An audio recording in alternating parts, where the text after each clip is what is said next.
usted se ha dado cuenta que todas las sectas tienen una estrategia en común: desilusionar a la mayor cantidad de católicos que puedan, para que así se los puedan llevar fácilmente a sus grupos. Y por eso ellos se centran en los pecados que cometen algunos católicos, para atacar a la iglesia de ese pecado. Por eso, si ellos ven a un católico que se emborracha, ellos rápido generalizan y dicen: los católicos son borrachos. Si ven a un católico que todavía va y consulta con los brujos, rapidito vienen y dicen: los católicos son brujos. Así que ellos tratan de generalizar el pecado que comete una sola persona a todos los miembros de la iglesia, para que así puedan desilusionar a muchos y se los puedan llevar fácilmente a sus grupos. Pero más que una estrategia, yo pienso que también es un problema que tienen nuestros hermanos. ¿Por qué digo que es un problema? Bueno, porque a este problema yo le he llamado el mal del puerco. ¿Qué es el mal del puerco? Se los explico. Imagínense un puerco que vive amarrado junto a un árbol de mangos. El puerco se alimenta de los mangos podridos que caen del árbol. Y el puerco vive creyendo que los mangos todos son podridos como los que él come. Porque el puerco tiene un problema. Tiene el cuello muy corto. Y como tiene el cuello muy corto, no puede levantar la mirada para ver que en el árbol de mango hay mangos que están maduros y no están podridos como los que él acostumbra a comer. Si el puerco pudiera levantar la vista, dejaría de alimentarse de los mangos podridos y empezaría a alimentarse de los mangos maduros. Pero como tristemente el puerco no puede levantar la cabeza, él vive y muere creyendo que todos los mangos son podridos. Ese mismo problema del puerco lo tienen muchos de los grupos anticatólicos, que solamente tienen ojos para fijarse en los católicos que se portan mal, pero no tienen la capacidad de levantar la cabeza y darse cuenta que son más los católicos que viven su fe que aquellos que viven en contra de su fe. Bueno, también es bueno reconocer que hay católicos indeseables, claro que los hay. Hay incluso sacerdotes, obispos, predicadores, misioneros, religiosos y religiosas indeseables. Pero de eso no nos debemos asustar, porque Jesús nos advirtió esto. Lucas 17:1. Fíjense lo que dijo Jesús.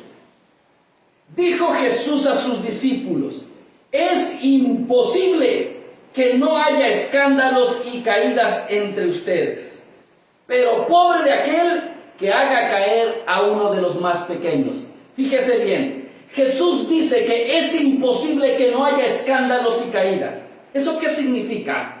Que en toda la historia de la iglesia han habido y seguirán habiendo católicos indeseables, católicos que viven en contra de lo que creen. Sin embargo, el hecho de que hayan católicos indeseables no significa que la iglesia católica no sea la iglesia de Cristo. Porque Jesús ya nos advirtió: en esta iglesia que Él fundó habrán escándalos y caídas. Y por eso una persona inteligente, más que fijar su mirada en los escándalos y en las caídas, tiene que fijar su mirada en Cristo. Cuando una persona pone su mirada en los escándalos y en las caídas, entonces está mirando solo a los católicos que están caídos, a los católicos que están podridos. En cambio, cuando levantan la mirada y aprenden a ver que en la iglesia también hay gente que es fiel a su fe y que ha estado dispuesta a morir antes de negar su fe, se darían cuenta que la iglesia no es como ellos lo han concebido o como a ellos les conviene creer que es la iglesia. ¿Por qué nuestros hermanos de los grupos anticatólicos no se fijan en la vida de los santos? ¿Por qué no se dan cuenta que han habido cientos de personas, miles de personas en toda la historia de la iglesia que han decidido consagrarse enteramente a Dios y que han preferido morir antes de ofender a Dios? ¿Por qué no se fijan en los buenos católicos? ¿Por qué se fijan solo en los malos católicos? Por una sola razón: porque tienen el mal del puerco, no pueden ver hacia arriba. Por eso, querido hermano católico, que a ti no te contagien con el mal del puerco, porque muchos ya se dejaron contagiar y ya se fueron de la iglesia y ahora vienen a decir: yo era católico, pero me di cuenta que el padrecito se portaba mal, me di cuenta que el catequista se portaba mal, y como ellos se portaron mal, entonces por eso me fui. Entonces su mirada no estaba puesta en Cristo, estaba puesta en los católicos podridos. Y católicos podridos habrán en toda la historia, pero nosotros debemos de entender que como auténticos discípulos de Jesús, nuestra mirada tiene que estar solamente en Cristo, no en el padrecito, no en el catequista, no en aquel que se puede corromper. Nuestra mirada tiene que estar en aquel que es el único que no nos falla. ¿Y quién es el único que no nos falla? Es Cristo. Y por eso yo digo, cuando alguien se va de la iglesia diciendo: es que yo me voy a ir de la iglesia porque el padrecito se portó mal y por eso yo ya me voy. Entonces no eras católico por Cristo, eras católico por el padrecito. Y déjeme decirle una cosa: yo no soy católico por ningún padrecito. Yo soy católico porque esta es la iglesia de Cristo. Y por eso yo no pongo mi mirada en los católicos podridos. Si yo pusiera mi mirada en los católicos podridos, desde hace mucho tiempo yo me hubiese desilusionado.